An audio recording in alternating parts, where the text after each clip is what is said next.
Did you hear what just happened? A young African president just stood in front of the world, looked Donald Trump dead in the eye, and said words that no one had the courage to say before. This wasn't just a speech. This was a moment that shook global politics to its core. Abrahim Traore didn't ask for respect. He demanded it. And in doing so, he may have just started a revolution. Stay with us, because what you're about to hear will make history. Did he really just say that to Trump? The words echoed across social media, newsrooms, and living rooms around the world. It wasn't just a headline, it was history in the making. Something unforgettable had just taken place at the prestigious Global Leadership Summit in Geneva, where the most powerful leaders of the modern world had come together under one roof to discuss global peace, economic development, and the future of humanity.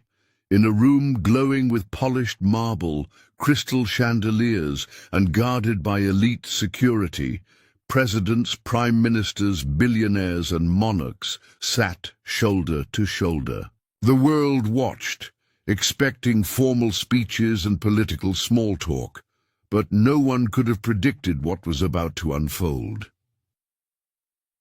From the corner of the Grand Hall, Abrahim Traore, the young and fearless president of Burkina Faso, sat quietly, his eyes sharp, focused, unblinking. Dressed in his military uniform with the flag of his nation proudly on his chest, he was surrounded by global giants, leaders of nations with nuclear weapons, vast economies, and deep histories of dominance.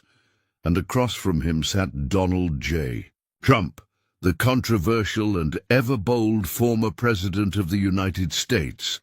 Trump, never one to hold back his opinions, had just taken the stage. His speech was fiery, confident, and as always, full of provocative remarks. But it was one sentence that changed everything.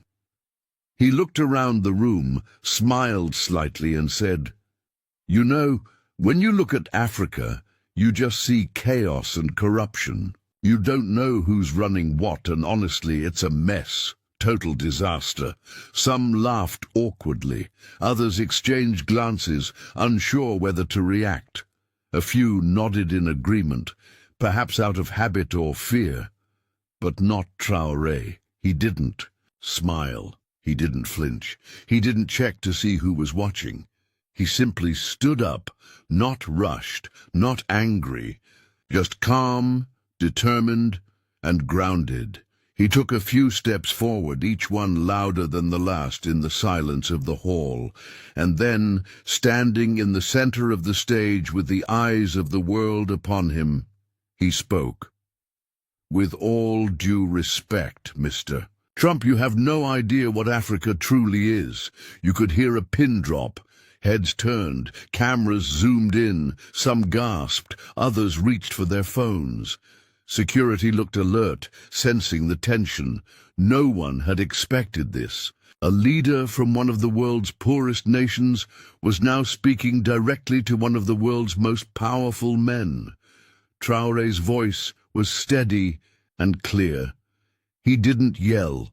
He didn't insult. He simply spoke his truth. Africa is not chaos. Africa is not corruption. Africa is history. Africa is resilience. Africa is hope. He looked directly at Trump, eyes unwavering. When your ancestors came to our lands, they didn't find chaos. They found gold, knowledge, kingdoms, and peace. What came after was colonialism, slavery, looting. Generations were wiped out. Borders were drawn with no thought. Families were torn apart. And even after independence, we were left with systems built to fail. A few murmurs were heard in the crowd. Some nodded. Some looked uncomfortable. "Yes, we have problems," Traore continued, "but do you know why? because our minerals fuel your phones. Our cocoa sweetens your desserts. Our oil keeps your engines running, and in return our children get hunger. Our youth get unemployment, and our leaders get judged, shamed, or bought. He then paused, looked around the room, and let the silence speak for a moment. You call us corrupt, but what do you call the Western companies that pay bribes to steal our resources? What do you call the tax havens where African money disappears? What do you call the silence when our people die in forgotten wars you helped start?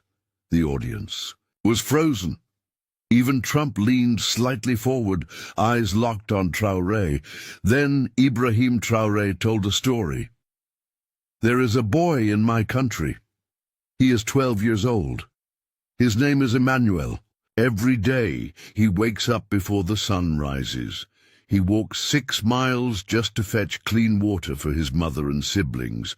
On the way, he passes gold mines. Gold that doesn't belong to him, gold that's shipped to Europe and America. He studies by candlelight. He eats 1 meal a day, and yet he dreams. He dreams of becoming an engineer, not to leave for the West, but to build his own Africa. Traore's voice softened. That boy's dream is not a visa, it's not a plane ticket, it's justice, it's dignity, and I stand here today for him, and for millions like him. By now, many in the room had tears in their eyes. Even journalists, hardened by years of political speeches, felt something shift. What had started as a confrontation was now a call to conscience. We don't need sympathy, Traore concluded. We need fairness. We need partners, not saviors. We need trade, not aid. We are not your burden. We are your equals. As he finished, there was a long silence, and then a single clap, then another, and soon the room erupted into a standing ovation. Presidents from Latin America stood. Prime ministers from Asia joined in. Even a few European leaders looked visibly moved. For the first time in a long time, the summit felt real, alive, human. Donald Trump remained seated, his expression unreadable. Later he would tell the press, "Look, I don't agree with everything he said, but I'll tell you one thing, that guy has guts, but the story didn't end there, it was only just beginning." As the room fell into a stunned silence, Abrahim Traore stood tall at the center of the grand hall, not with anger in his voice, but with a power that came from truth, from pain, and from love for his people. His presence alone was striking, a young man, barely in his mid-30s, standing among world leaders 3 times his age. His military uniform bore the scars of struggle, the resilience of his nation. But his words would carry the weight of a continent. He didn't raise his voice. He didn't need to. You see chaos when you look at Africa. I see colors. I see communities. I see 1,000 languages and 10,000 songs. He turned slowly, addressing the entire room, not just the man who had sparked his response. I see mothers who walk miles to feed their children.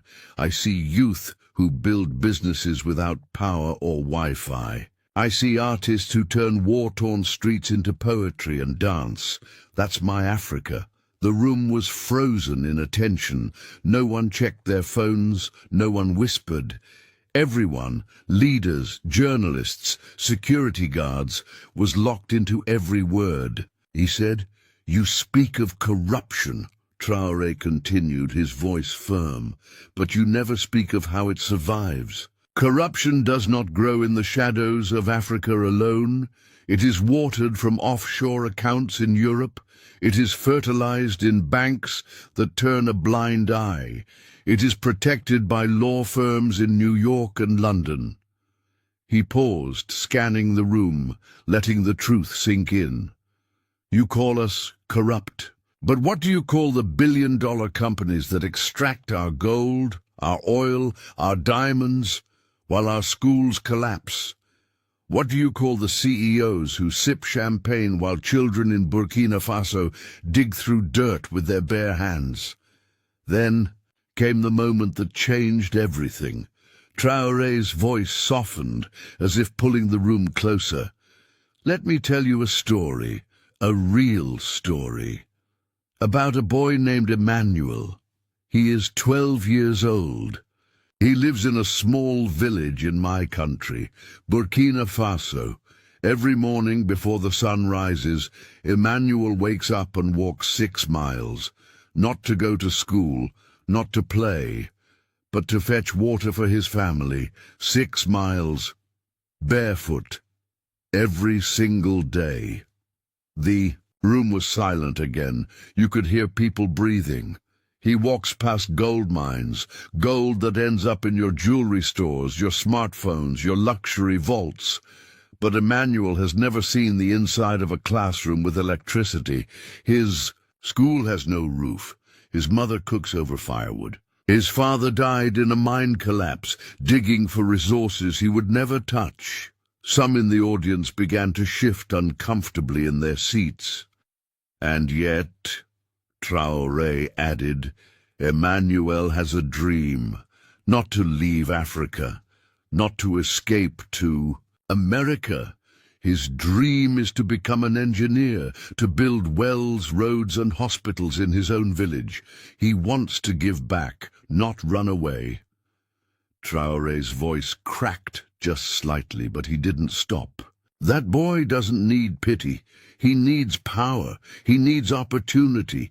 He needs a system that doesn't steal his future before he's even had a chance to live it. He looked directly at Trump. You say Africa is failing, but perhaps the truth is this: Africa was never allowed to succeed. A long pause. Then Traore added, We're not asking for charity. We're asking for change. A change in how the world sees us. A change in how deals are made. A change in how stories are told. He stepped forward closer to the center of the stage. I am not here to apologize for my continent. I am here to announce its arrival. We are not your experiment. We are not your charity case. We are not waiting for permission. Africa is ready to stand. And I, Abrahim Traore, will stand first. A murmur began to rise in the room. It started slowly, a few claps, some nods, then a louder applause, then more, and suddenly a standing ovation. Leaders from Latin America stood first, moved by the honesty and courage.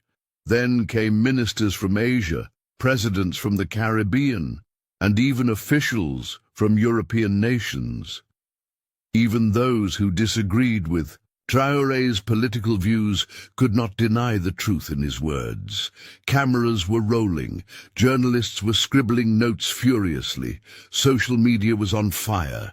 The clip was already being shared online, cut into reels and quotes. The hashtag Traore Speaks Truth was trending in dozens of countries before the session even ended. And standing in the middle of it all was a man who had come to the summit as a young African president and was now leaving as a global symbol of resistance and hope. Donald Trump, seated in the front row, didn't clap, but he didn't interrupt either. He simply sat there, arms folded, a curious look in his eyes, as though trying to process what had just happened. Later, when asked by a reporter what he thought of Traore's comments, Trump replied, I've heard a lot of speeches in my time, some boring, some good. That one, that was powerful. I don't agree with everything he said, but I respect the guy's fire. But the real story wasn't about Trump. It was about Africa finding its voice in front of the world, and the man who delivered that voice Abrahim Traore, was now being celebrated not just as a president, but as a revolutionary. Back in Burkina Faso, thousands gathered in the streets, waving flags, chanting his name. Murals were painted overnight.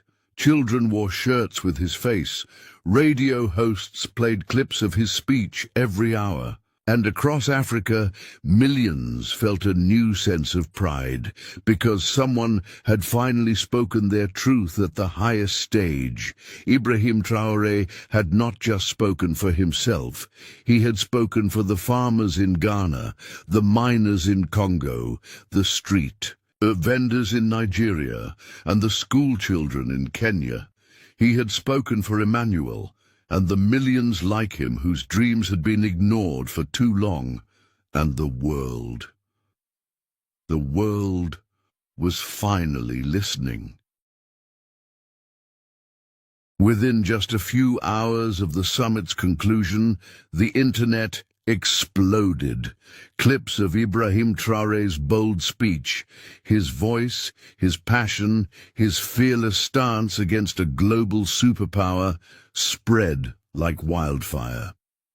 Social media platforms across the world were flooded. The hashtag Traore Speaks Truth surged to the #1 trending topic globally. From Nairobi to New York, people shared the video, quoted his words, and celebrated the moment a young African leader changed the tone of international politics. Mainstream media picked up the story. Headlines read, "The African Lion Roars at Global Summit." Traore challenges Trump and wins the world's respect. Burkina Faso's president sparks global movement. Millions were moved, not just by what he said, but by how he said it. Calm, brave, honest. In Africa, the impact was seismic. Young people especially felt something they hadn't felt in a long time when looking at a leader. Inspiration. This wasn't just another politician speaking in carefully crafted statements. This was one of their own, speaking the truth without fear, in a room filled with power and privilege. A 19-year-old university student in Senegal tweeted, "For the first time in my life, I feel proud to be African." Thank you, Ibrahim. Traore. In Nigeria, a rap artist released a freestyle titled "We Are Not Chaos," using Traore's words as the hook. In Kenya, a schoolteacher printed copies of the speech and handed them to her students as a reading assignment. In Mali, a street artist painted a giant mural of Traore, holding the African continent in his arms, with the words, "Not asking for pity, demanding respect." Even outside Africa, people were paying attention. International activists, journalists, and influencers began using their platforms to talk about Africa's untapped potential and the systemic injustices Traore had highlighted. Suddenly, conversations around African agency, stolen wealth, and global inequality were happening in places that had long ignored them. And what about Donald Trump? When asked about Traore's remarks in a later interview with a U.S. news outlet, Trump responded with his usual candor, "Look, I don't agree with the guy. I think he's wrong about some things. But I'll tell you this, he's got guts, he speaks from the heart, and I respect that." But at this point, it didn't really matter what Trump thought, because the story wasn't about Trump anymore. The real story was about a shift, a global realization that Africa was done whispering. Traore had tapped into something deeper than politics. He had sparked a movement, a spiritual awakening, a cultural reawakening, a sense of pride and purpose that had been sleeping under years of foreign domination, corruption, and hopelessness. And he didn't stop at just one speech. Just a few weeks after the Geneva summit, President Traore launched what he called the Africa First Initiative. The goal was clear and bold: to keep African resources in African hands. The program included new contracts with local companies to mine and process gold, oil, and other minerals. Strict anti-corruption laws with real enforcement, even targeting officials within his own government. Youth empowerment programs offering scholarships, startup grants, and training in agriculture, tech, and education. A continental task force to investigate illegal wealth transfers and repatriate stolen assets from overseas accounts. And here's the most amazing part. Dozens of other African countries expressed interest in joining the initiative. Ghana, Mali, Tanzania, Ethiopia, and even oil-rich Nigeria began sending delegations to Ouagadougou to discuss partnerships. Leaders who had once operated in fear of offending foreign powers now began speaking with newfound confidence. "We are not poor," one leader said during a televised panel. "We are rich nations with stolen futures. It's time we take them." Back, Traore, once mocked by Western critics as a military populist, was now being called a visionary, and among the youth he had become legendary. They called him the African Lion, not because he was violent, not because he wanted war, but because he was fearless, fierce, and protective. Across the continent, children wore T-shirts with his face and the phrase "Africa First." Murals of him appeared in schoolyards and public squares. Musicians wrote songs in his honor, celebrating the man who gave Africa a new voice. And yet Traore remained humble. In one of his later speeches he said, "I am just one man. I cannot save Africa, but I can remind her of her power. The real change will come not from me, but from the people, from the youth, from the mothers, from the farmers and teachers and builders." He ended that speech with words that would be printed on posters across the continent. "We are no longer waiting. We are rising." And rise they did, not with violence, not with hate, but with vision, unity, and dignity. Abrahim Traore had done more than confront a global superpower. He had ignited a fire, a movement of minds and hearts. And while the road ahead would be difficult, one thing was now certain.